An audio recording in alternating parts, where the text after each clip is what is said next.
What sort of power can these organizations really yield if, at the end of the day, all they really can do is recommend? You're right, all they can do is recommend.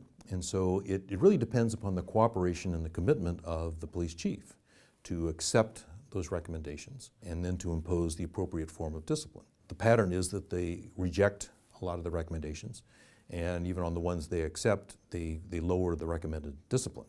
By focusing on the individual officer, you're making that cop on the street the fall guy. He's the scapegoat, as if he's responsible for these broader problems in policing. If you've got problems out on the street, it's a management failure. There are problems at the higher command.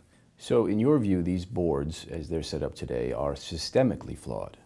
If you have a bad oversight agency, it creates the illusion that there's meaningful oversight, when in fact it doesn't exist. And so that's almost worse than nothing. Citizen oversight can contribute something positive to policing if it's done right. And that's the reason I think the auditor model, the inspector general, is the best way to go.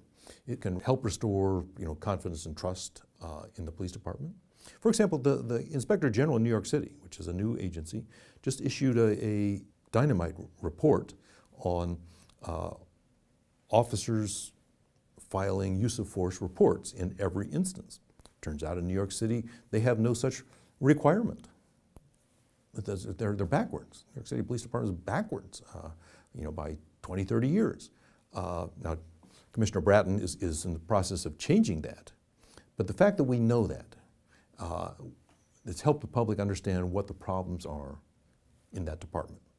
The fact that we know that the commissioner is now correcting that is some reasons for optimism about the future.